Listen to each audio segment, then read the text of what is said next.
This is Slaven Dishwasher Tablets, and we're welcoming a Classic Education, Jonathan and Luca. Welcome. Hi. This is the second date from being back from the American tour. How long have you been there?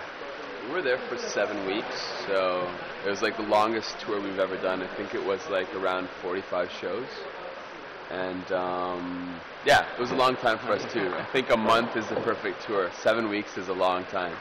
Everywhere in the US or? Yeah, we did like about 30 states. I think we were counting, we did like 25,000 miles, about 40,000 kilometers in about 7 weeks, so that's a lot of road. And we've been also in Canada.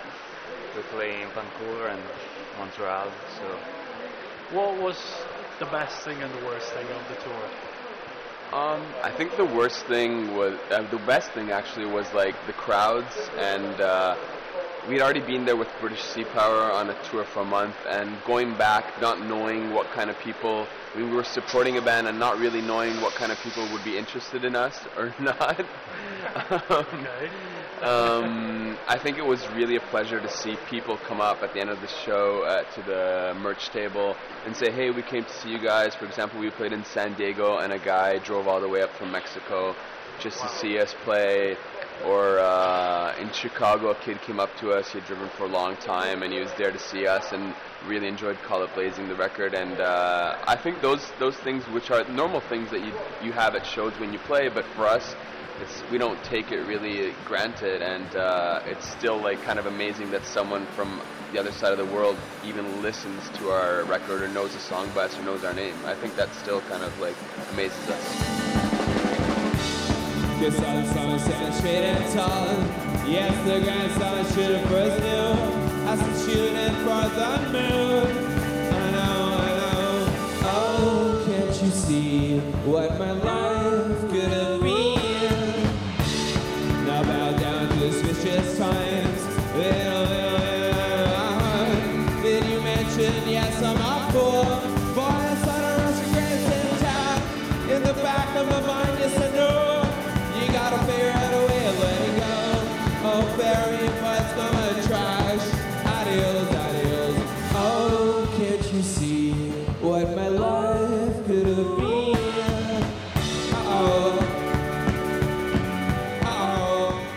You're an old-fashioned kind of band.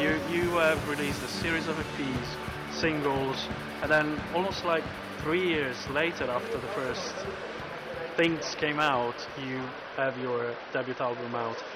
Didn't you want to rush it, or what took you so long? I don't know, it's funny because we started out wanting to be a new fashion band and being really like have a song out on the internet every week, but then something happened, and I think we were kind of trying to do that because nowadays you always have to keep doing stuff, but at the same time we were even like perfecting our craft, our way of writing songs and stuff, and I think the EPs, I like to think of them as like a stepping point to the record. I think we're not shy of showing even our mistakes and of putting out all of our songs. I don't think we've released everything we've done. We're not a band that has kept like stuff behind, and I think that's also because first of all we're very critical of our own stuff, so if it's finished, if it's recorded, for us it has to like pass a big test, has to be good. We're very ambitious. And but yeah, going back to the EPs, I think we needed that time to figure out what our sound was, and I think Call It Blazing finally, and also the EP before, kind of for us is kind of the breaking point where we kind of said, oh, okay, maybe we're doing something right.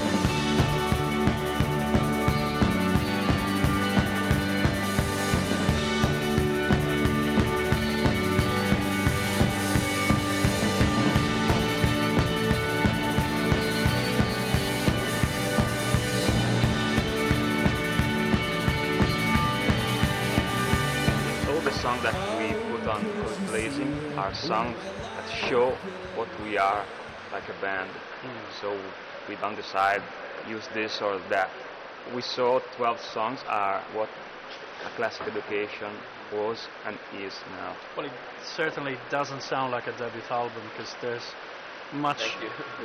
a more relaxed feeling towards it. It's eclectic, different rhythm patterns, different themes. Although maybe there is a common theme, maybe, or I'm just too impressed by the cover. So I think escape was the idea. Yeah, totally. I mean, escape. Yeah, I mean, the record. I mean, a lot of people have been saying it's a concept album, and it really isn't. I mean, it's more like, I think, an image album. Like the cover and the imagery that goes through it kind of defines the record. And I think we're a band that's good more with visions and images and pictures and movies than words. I mean, I'd like to think we're good at words too, and I think our lyrics are very important. And I think in general in music, lyrics are important, but I think sometimes they're also important not only to tell stories, but even to set a mood.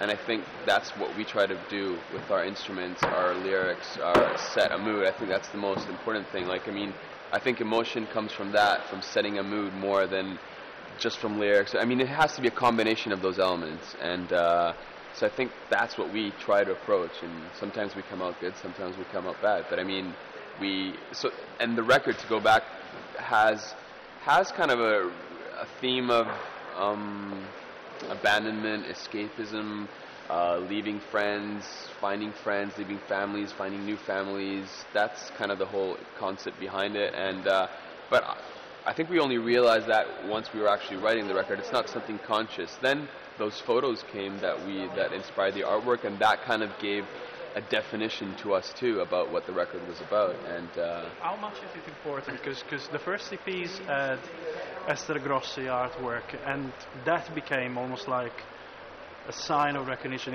It's a classic education. And then the record, the album is completely different.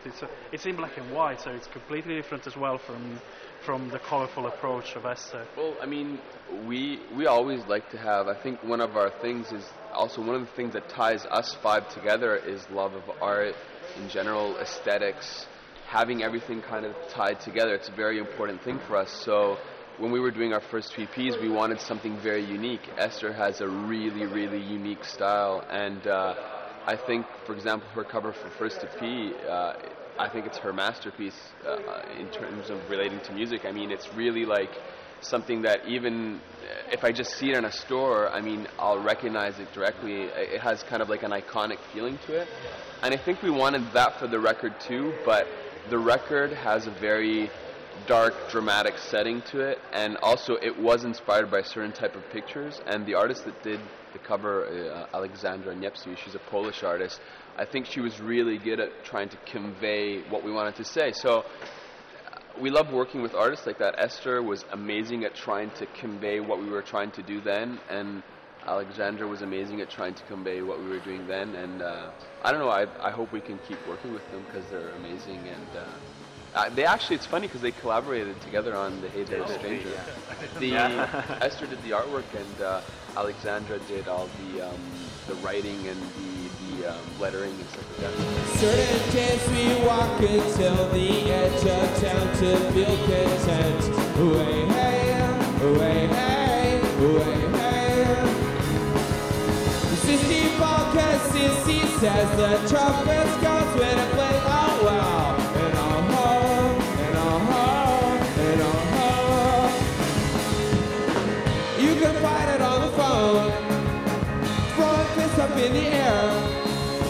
Punch right out, I see you block. Baby, tell me you still.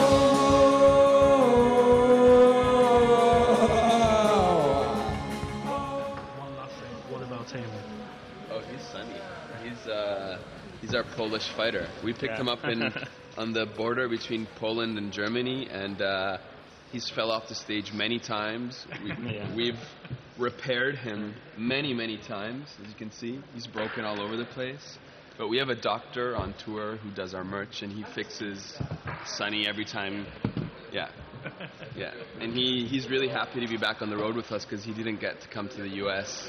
And so he's been in his cage for 2 months. He's hungry. Thank you very much for being here. Thank you, guys. Thank you.